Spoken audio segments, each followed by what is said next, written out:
Hey, how you guys doing? My name is DT Heineman. I'm going to talk a little bit about resiliency and failure, you know, and the concept of bounce back.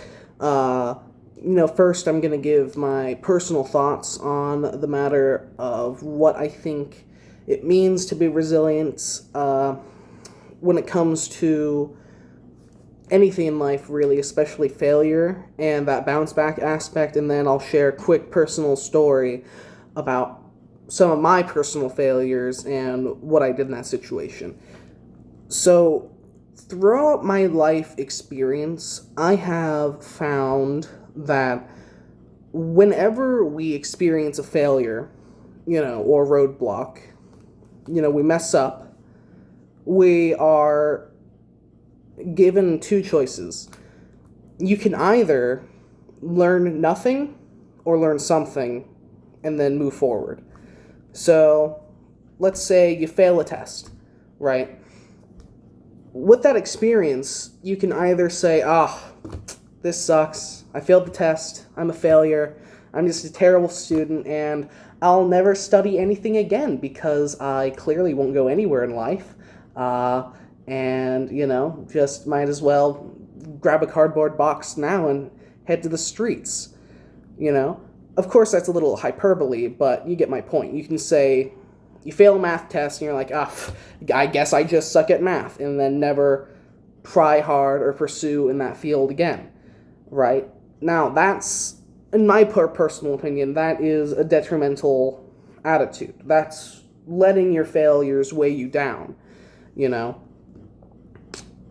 That's the first option, to let the failure be, not learn from it, and just accept it. Just accept it outright. I'm a failure. Ugh, done. The second option is to learn from your mistake, to learn from your failure. All right, you fail your math test, then what do? You don't just go wallow and say, oh, I'm so bad at math. No. You have to look at it and say, okay, I failed this math test. It is what it is. You can't change it. Can't go back in time. We can't time travel backwards, unfortunately. Yet. Working on that. So you have to look at it, I failed, now what do? Well, in my personal experience, you have to look at, okay, what are the causes of my failure? Maybe I didn't study enough. Maybe I didn't get enough sleep. Maybe I didn't take proper notes in class, right? And you can use that failure as a learning experience, to either learn from that some other underlying issues which were causing you to cause that failure in the first place, or maybe learn something new in the process. For example, I remember when I was first taking physics, my senior year of high school, I didn't know how the teacher tested very well because, it was a new class. But what I learned quickly is that time management was very, very important. And if you came to a question, you had to move on quickly. If you didn't know exactly what formulas to use, you can just move on to the next one. So my first test, I didn't do very well because I had poor time management. And then the next time I came into the class, I was like, okay, I know what to do. I just have to keep my time management in mind and get to it. And you know what happened? I got a better grade on the test. I could have just said, geez, I just suck at physics. I'm going to drop the class. I didn't drop the class. I recognized my failures and I learned from it and I moved forward. That is what resilience is to me personally. That's my belief in it. And so there in my physics example, I kind of gave you a story about resilience. I'll give you another one. I've only been in one car accident in my life. But what happened was, it was raining, the road was wet. I was going the speed limit, right? Car in front of me braked, they had to stop. And I stopped, but I hydroplaned, and I wrecked into the back of the car. Thankfully for my insurance, their car was unharmed. My car, busted my front left headlight out, And for a while, I was really upset about that because I was going the speed limit. I thought that I was not in the wrong and that they were the ones in wrong,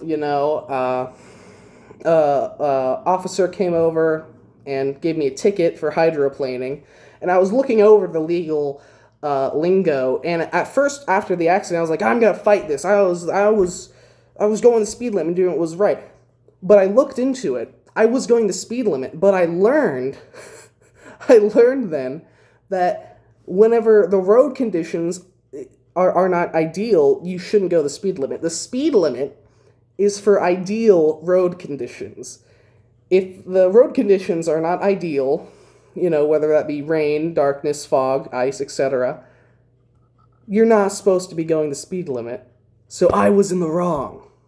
So I pleaded no contest to that. I didn't want to fight the judge because I remember sitting in the court, I knew I was in the wrong that moment. And that was a learning experience.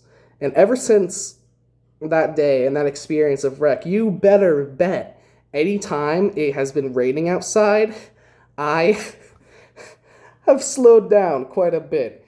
It was torrential rain in Maumelle here the other day. I had to pick up my sister. I was going 35 and a 50 because it was that crazy, But when it comes to failure of any kind, you have two choices. Either learn from your mistake, move on, grow, and become a better person, or stay where you are, don't learn anything. And I think that failure's going to happen, so you can't change that, but what you can change is what you do afterwards. So learn from your mistakes and become a better person. All right, thank you. Have a great day.